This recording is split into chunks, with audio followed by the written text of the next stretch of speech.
और इससे भी बड़ी जो घोषणा कांग्रेस की तरफ से की गई है वो है महिलाओं को पेंशन देने की या एक भत्ता देने की। तो कुल मिलाकर काफ़ी घोषणाएं आज की हैं और कह सकते हैं कि कांग्रेस ने चुनावी बिगुल आज से हिमाचल प्रदेश में जो है वो बजा दिया है और आज से हिमाचल प्रदेश की राजनीति में एक नई करवट जो है वो आने वाली है। इसके साथ साथ और भी आज कई डेवलपमेंट्स वहाँ पर हुई, लेकिन हमारी आज की जो पूरा जो फोकस रहने वाला है वो आज कांग्रेस की तरफ से जो ऐलान हुए उस पर रहने वाला है। मेरे साथ मेरे सहयोगी योगराज मेरे साथ मौजूद हैं, तो सीधा हम योगराज जी के पास ही चलते हैं और उनसे बात करते हैं कि आज की ये जो बैठक थी वो क्या थी और इसमें किस तरह से ये ऐलान हुए। योगराज, आप आज की जो बघेल साहब की जो बैठक थी, जो प्रेस कॉन्फ्रेंस थी, इसके बारे में थोड़ा सा कुछ शुरुआती जानकारी हमें दीजिए। जी हाँ, बिल्कुल। कांग्रेस ने क्योंकि चुनाव इस साल होने हैं, दिसंबर के महीने में जो है वो नवंबर दिसंबर के महीने में चुनाव होने हैं। ऐसे में कांग्रेस काफी एक्टिव नजर आ रही है और कांग्रेस किसी भी कीमत पर जो है वो चाह रही है कि हिमाचल प्रदेश में जो है वो वापसी जो है वो जाए। और इसके मद्देनजर रखते हुए 10 बड़े ऐलान जो है आज कांग्रेस ने किए हैं। हालांकि 5 जो इसमें ऐलान हैं वो कुछ दिन पहले ही जो है वो कर दिए गए थे, लेकिन 5 इसमें और ऐड कर दिए हैं। कुल मिलाकर 10 लोगों को दी गई है, हिमाचल प्रदेश के लोगों को दी है सत्ता में आने के बाद कांग्रेस में। उसमें सबसे पहले अगर बात ओल्ड पेंशन जिसको लेकर कर्मचारी जो है आंदोलन भी हिमाचल प्रदेश में है और मांग कर रहे हैं कि जो ओल्ड पेंशन है उसको बहाल किया जाए। कांग्रेस ने राज्य जो कांग्रेस शासित राज्य इसकी बहाली को लेकर जो है फैसला कर चुके हैं और अब हिमाचल प्रदेश में क्योंकि चुनाव है, वर्तमान में सत्ता में जो है वो भाजपा है और भाजपा जो है कोशिश कर रही है किस तरह से कर्मचारियों से बीच का रास्ता निकाला जाए और इस जो जो है वो उठा दी जाए।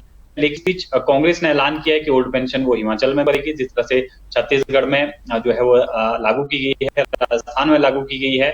और इसके अलावा महिलाओं के लिए 18 साल से 58 साल की महिलाएं हैं, उनके लिए पेंशन का अभी जो है वो प्रावधान करने की बात कही गई है। 1500 रुपए ये मासिक पेंशन होगी। हालांकि बीजेपी जो है जो वर्तमान सरकार है वो 58 साल से ऊपर की महिलाएं हैं, उनके लिए इस बार का जो बजट उसमें अनाउंसमेंट की गई थी पेंशन की। और इससे एक कदम आगे बढ़कर अब कांग्रेस ने ऐलान कर दिया कि 18 से लेकर सभी महिलाओं को जो है वो मासिक पेंशन दी जाएगी। और इसके अलावा 300 बिजली जो है वो यूनिट जो है वो मुफ्त में दी जाएगी, इसका भी ऐलान किया गया है। छत्तीसगढ़ में जो है सरकार दे रही है, कांग्रेस की सरकार दे रही है, ऐसा भूपेश बघेल का जो है वो कहना था और इसमें भी लागू करेगी। साफ तौर पर उनका ये कहना था कि जो भी अनाउंसमेंट हो रही है हिमाचल प्रदेश में उसके लिए जो है वो तमाम जो आर्थिक आंकलन है वो भी कर लिया गया है, तमाम जो रणनीति है वो तैयार कर दी गई है। सभी से विचार विमर्श करने के बाद कांग्रेस यही है और भाजपा पर भी उन्होंने निशाना साधा है कि बीजेपी की तरह जो है कांग्रेस पार्टी नहीं करती है। कांग्रेस पार्टी जो बोलती है वो करती है और साफ तौर पर उन्होंने केंद्र सरकार को भी निशाने पर दिया और कहा कि ओल्ड पेंशन स्कीम जिस तरह से छत्तीसगढ़ में लागू की गई है, जो कर्मचारी हैं 2004 से लेकर जो जाता है सरकार को जाता है 17,000 जो है वो छत्तीसगढ़ का लेने को है और इस लेकर जो है वो लेकर रहेगी। और साफ तौर पर उन्होंने कहा कि ओल्ड पेंशन लागू करने के लिए केंद्र सरकार के आगे जो है कांग्रेस भीख नहीं मांगेगी। ये एक बड़ा ऐलान जो है उन्होंने जी जी बिल्कुल। योगराज जी, बड़ा ऐलान हम उन्होंने विस्तार में चर्चा करते हैं इन सभी बातों पर। मुझे रही है वो महिलाओं को जो 18 से 60 साल की जो बात कर रहे हैं 1500 रुपये की, आपको याद होगा कि पंजाब में इसी तरह का ऐलान आम आदमी पार्टी की तरफ से किया गया था। 1000 रुपया उन्होंने देने का ऐलान किया था, लेकिन अब चुनाव के बाद जब इसका खर्चा जब कैलकुलेट किया जा रहा है तो पंजाब सरकार के लिए भी दिक्कत हो रही है। तो हिमाचल में आपको लगता है कि इसको जो भी पार्टी आएगी, हालांकि चुनाव से पहले तो तरह तरह के वादे पार्टियां करती हैं, ये फिजिबल होगा, ये वहाँ ये लागू हो पाएगा? देखिए, फिलहाल वर्तमान की अगर बात करें तो हिमाचल प्रदेश पे 66,000 करोड़ रुपए का कर्ज जो है वो है और जी क्योंकि सिक्स पे मिशन भी लागू किया है सरकार ने और ऐसे में 2016 से लेकर तक जो कर्मचारियों का एरियर है वो भी आगे है, उसके लिए भी सरकार के जो है हाथ पांव फूले हुए हैं। ऐसे में अब ये एक बड़ी चुनौती निश्चित तौर पर रहेगी, चाहे कांग्रेस पार्टी हो। हालांकि बीजेपी ने कोई इस तरह का ऐलान फिलहाल महिलाओं के लिए नहीं किया, लेकिन कांग्रेस ने कहा है कि इसकी चिंता जो है वो भाजपा सरकार ना करे।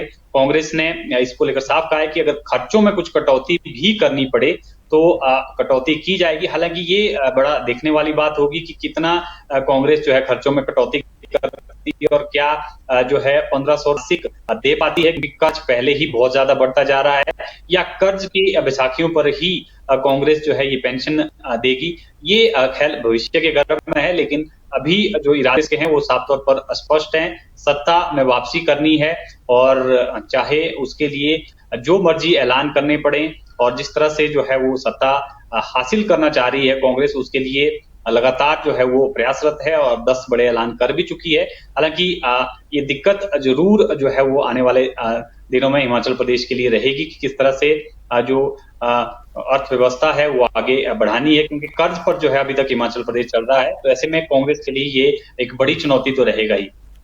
आपको क्या लगता है कि ये वादे जो हैं उनसे कांग्रेस को लाभ होगा? हिमाचल प्रदेश की जनता की क्या प्रतिक्रिया आपको लगती है? आप तो हिमाचल के रहने वाले हैं, आपको लगता है कि इस तरह के जो लोक लुभावन वायदे पॉलिटिकल पार्टीज करती हैं उनका असर जो है आम आदमी के ऊपर रहता है? उसको लगता है कि वाकई उनकी ये पार्टियां उनके लिए कुछ करेंगी और इसके आधार पर वो किसको वोट देना है वो तय करते हैं? जी नहीं, ऐसा कहना तो गलत होगा, लेकिन हिमाचल के लोग काफी जो है समझदार लोग हैं। काफी वोटर आपको जिस तरह से उपचुनाव भी यहाँ पर हुए थे आपने उसके परिणाम भी देखे, और अब इस तरह की अनाउंसमेंट का हिमाचल की जनता पे ज्यादा असर नहीं होता है, लेकिन कुछ एक वर्ग है जो जरूर इसको लेकर जो है वो चर्चा करेगा। जैसे महिलाओं की पेंशन की बात है, बेरोजगारी हिमाचल प्रदेश में भी बढ़ा है, 13 लाख के आसपास जो बेरोजगार हैं वो रजिस्टर्ड बेरोजगार हैं। तो ऐसे में कहीं ना कहीं उनके लिए एक उम्मीद जरूर जगती है। हालांकि अब वोट में कन्वर्ट कर पाती है कांग्रेस या नहीं कर पाती है, ये तो भविष्य के गर्भ में है, लेकिन कहीं ना कहीं कुछ जो वर्ग है उसको प्रभावित जरूर करती है। और हिमाचल का वोटर काफी अवेयर है, तमाम सूझबूझ के साथ जो है अपना मतदान करता है। और देखना होगा कि क्या कांग्रेस के जो ये वादे हैं इसको लेकर जो है किस तरह का जो है वो लोगों का मत रहता है, क्या लोग सोचते हैं, किसके साथ जो है आगे बढ़ते हैं, ये खैर भविष्य के गर्भ में है। जी एक वादा आपने रोजगार की बात की, वहीं पे देख रहा था कि 5 लाख युवाओं को रोजगार देने का वादा भी है। तो इसके लिए भी कोई रोड मैप कांग्रेस ने दिया है? किस तरह के रोजगार होंगे, किन क्षेत्रों में ये रोजगार होंगे, इसके विषय में कोई उन्होंने विस्तार से कुछ चर्चा की है इसको लेकर? जी हाँ, बिल्कुल। जो फिलहाल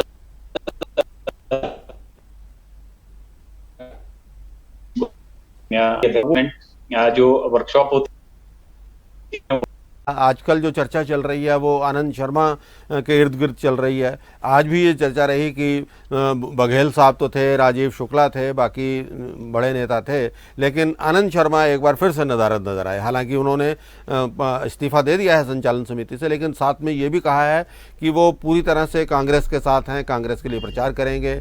लेकिन उसके बावजूद भी उनकी जो गैर मौजूदगी आज के फंक्शन में है उसको हम कैसे देखें? जी हाँ, बिल्कुल। नाराजगी तो उनकी जग जाहिर है, और साफ तौर पर उन्होंने कहा है कि उनकी जो नाराजगी है वो, हालांकि उन्होंने ये जरूर कहा है कि वो सोनिया गांधी के साथ है। हिमाचल के चुनाव में इसका कोई असर नहीं होगा, लेकिन कहीं ना कहीं पार्टी को इसका नुकसान जरूर उठाना पड़ेगा। ऐसे वक्त में आनंद शर्मा जो है वो नाराज चल रहे हैं, जब उनको जो है हिमाचल प्रदेश में होना चाहिए, जब हिमाचल प्रदेश कांग्रेस को जरूरत है। हालांकि प्रचार में उन्होंने कहा कि प्रचार में जरूर वो भाग लेंगे, लेकिन कहीं ना कहीं कांग्रेस को थोड़ा नुकसान इसकी वजह से जरूर उठाना पड़ेगा। उनकी नाराजगी चल रही है। G23 जो 23 नेता हैं कांग्रेस के, शीर्ष के नेता हैं, वो जो है कुछ सुधारों को लेकर, कुछ सुझावों को लेकर जो है कांग्रेस पार्टी के शीर्ष नेतृत्व से नाराज चल रहे हैं, और अनसुना जो है उनके सुझावों को किया जा रहा है, इस तरह के आरोप हैं। आनंद शर्मा हिमाचल प्रदेश से संबंध रखते हैं और हिमाचल में एक बड़े नेता के तौर पर जो है उनको जाना जाता है।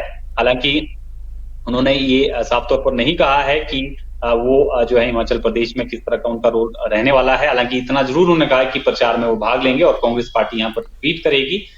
और इस तरह का उनका कहना था। तो भविष्य में कहीं न कहीं ये भी कांग्रेस के लिए, क्योंकि गुटों में कांग्रेस बंटी हुई है हिमाचल प्रदेश में, जिस तरह से आपको जानकारी है ही। तो अब किस तरह से कांग्रेस आगे बढ़ती है, कितना खरा उतर पाती है, ऐलान जो है लोग कितने उनकी बातों में आते हैं, ये देखने वाली बात होगी। आनंद शर्मा जी का आज कोई जिक्र आया, किसी ने सवाल पूछा आज प्रेस कॉन्फ्रेंस में बघेल साहब से या शुक्ला जी से कि आनंद शर्मा जी क्यों नहीं आए हैं आज, या पहले भी क्यों नहीं आते रहे हैं? कोई इस तरह की चर्चा हुई? जी नहीं, इसको लेकर कोई चर्चा नहीं हुई, और बघेल साहब का भी यही कहना था कि आज की जो हमारी अनाउंसमेंट है इसी पर जो है वो प्रश्न किए जाएं, और ताकि जो ऐलान उन्होंने किए हैं वो जनता तक पहुंच सके। हालांकि आनंद शर्मा इससे पहले भी जब हिमाचल के चुनाव होते हैं तो इतने ज्यादा एक्टिव वो यहाँ पर नहीं रहते हैं, केवल चुनावी रैलियों में नजर आते हैं। इस बार भी शायद चुनावी रैलियों में वो नजर आए, अगर जी हालात जो हैं वो सुधरते हैं, अगर उनकी नाराजगी बढ़ती है तो ये दिक्कतें जो है वो कांग्रेस की बढ़ सकती है। जी, बहुत बहुत शुक्रिया आपका योगराज, हमसे जुड़ने के लिए और ये पूरी जानकारी देने के लिए।